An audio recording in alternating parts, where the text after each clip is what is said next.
the manner of the wrestling? I will tell you the beginning, and if it please your ladyships, you will see the end.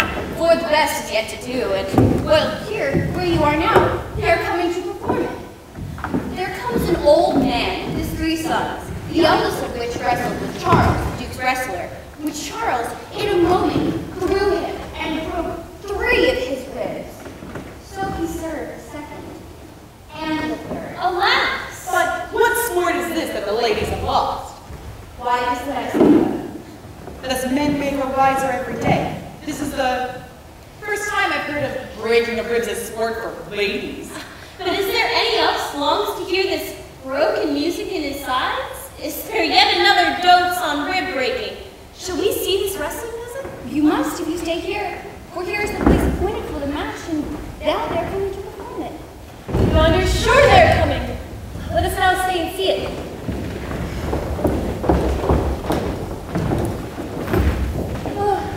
Yonder the man? Even he, madam. Alas, he is too young. Yet he looks successfully. How now, daughter and cousin?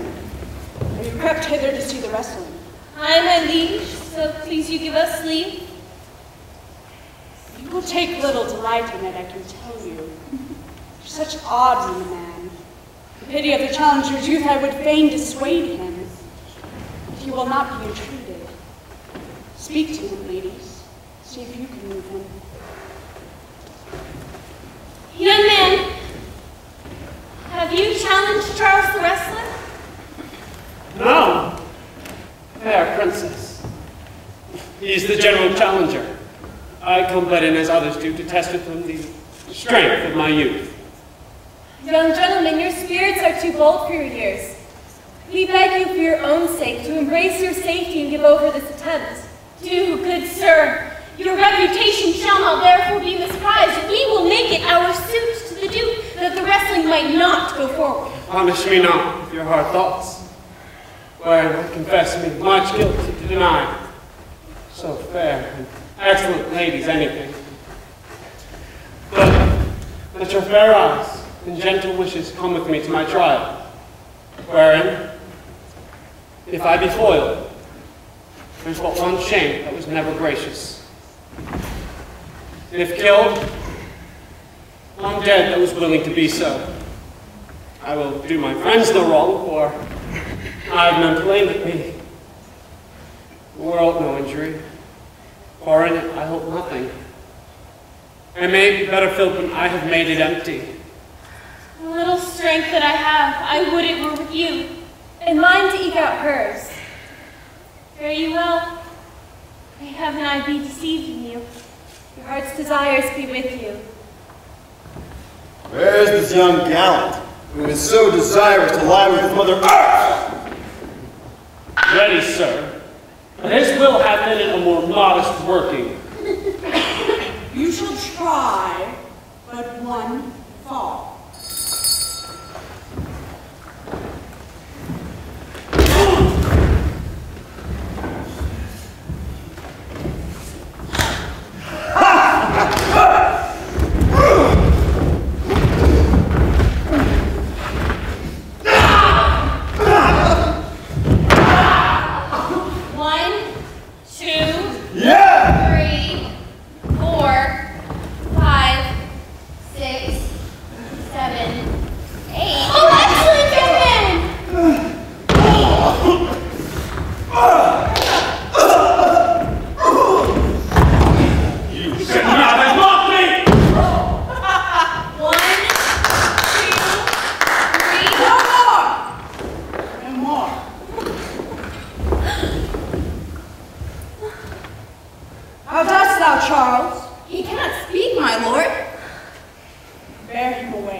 Sir Roland de Bois.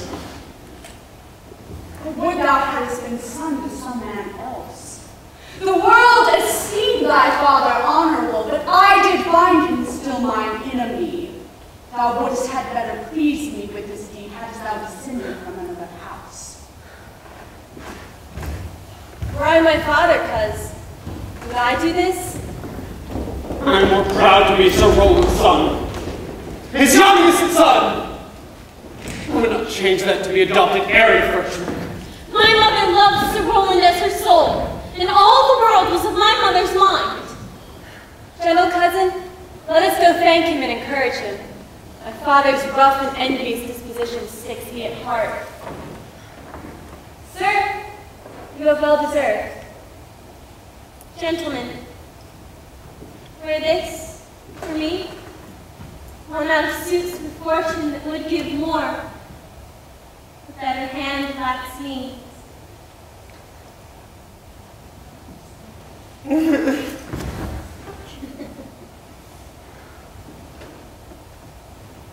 Shall we go, cuz?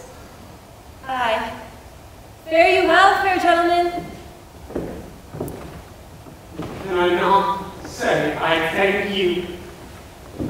My better parts are all thrown down on the stages, but a quitting, a mere lifeless block. He calls us back! My pride fell with my fortunes. I'll ask him what he would. Did you call, sir? Sir, you have wrestled well and overthrown more than your enemies. Will you go, cuz? Have with you. Fare you well.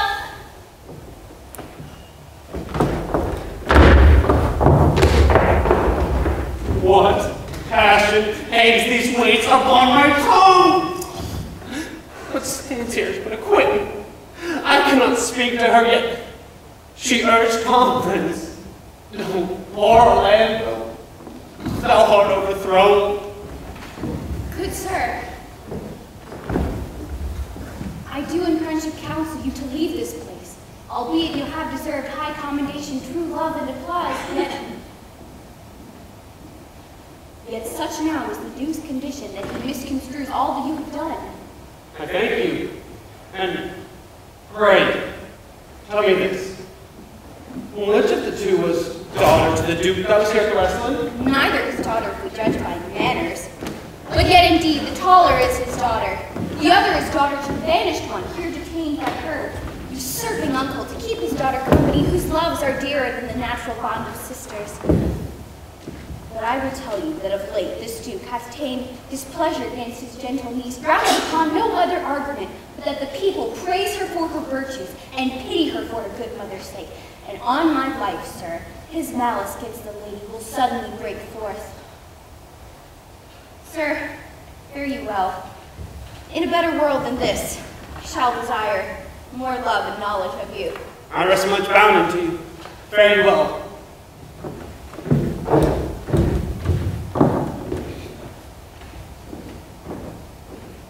And so must I, from the smoke into the smother, from tyrant duke unto tyrant brother.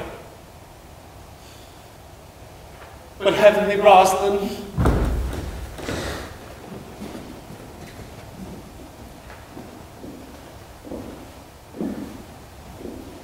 Why, Rosalind, keep it up mercy.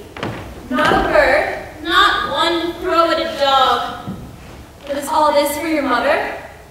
No. Some of it is for my child's father. Oh, how full of briars is this working day world. They are but birds, cousin, thrown upon thee in holiday foolery. I could shake them off my coat. These birds are in my heart. Come, come, wrestle thy affections. Oh, they take the part of a better wrestler than myself. Is it possible, on such a sudden, that you should feel so strong a liking for old Sir Roland's youngest son? My mother loved his father dearly. Doth it therefore ensue that you should love him dearly? Do you love him because I do? Here comes the Duke, with his eyes full of anger. Mistress, dispatch you with your safest haste and get you from our quarters. Me, uncle? You, cousin. Within these 10 days, if thou beest found so near our public court as 20 miles, thou diest for it. Master, beseech your grace, let me the knowledge of my fault bear with me. Never so much as in a thought unborn did I offend your highness. Thus do all traitors. They are as innocent as grace itself. Let it suffice thee that I trust thee not. Yet your mistrust cannot make me a traitor. Tell me whereon the likelihood depends. Thou art thy mother's daughter, there's enough. Treason is not inherited, my lord. My mother was no traitor. Your sovereign, hear me speak. I should. We stayed her for your sake, else with her mother she ranged along. If she be a traitor, so am I. She is to settle for thee. Her smoothness, her patience, and her silence speak to the people, and they pity her. Thou art a fool. She robs thee of thy name, and thou wilt show more bright and seem more virtuous when she is gone. Then open not thy lips! Firm and irrevocable is my doom which I have passed upon her. She is banished. Now that's it to tell me, my liege. I cannot look out for company. You are a fool. Eunice, provide yourself. If you outstay the time upon mine honor and in the greatness of my word, you die.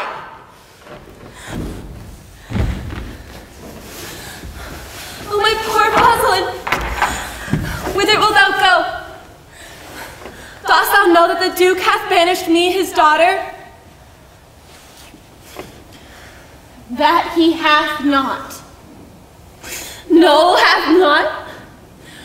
Rosalind lacks then the love which teaches thee that thou and I am one. Shall we be sundered? Shall we part, sweet girl? No. My father seek another heir. Therefore deviseth me how we may fly. Whither to go, what to bear with us. And do not seek to take your change upon thee, to bear your griefs yourself and leave me out. For by heaven, now at our sorrow's pale, say what thou canst. I'll go along with thee. Why, whither shall we go?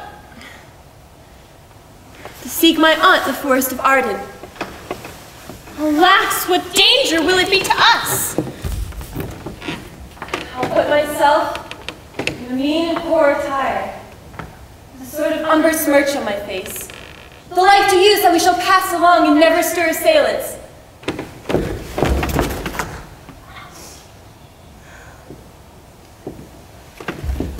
Were it not better that I did suit me at all points like a man?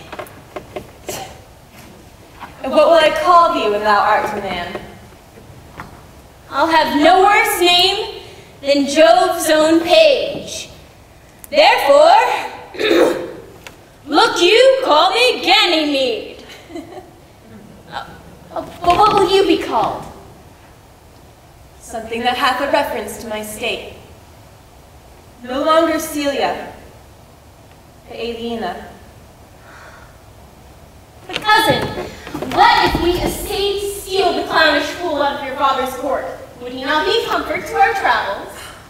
He'd go over the wide world with me. Let's away and get our jewels and our wealth together. Devise the fittest time and safest way to hide from the pursuit which shall be made after my flight.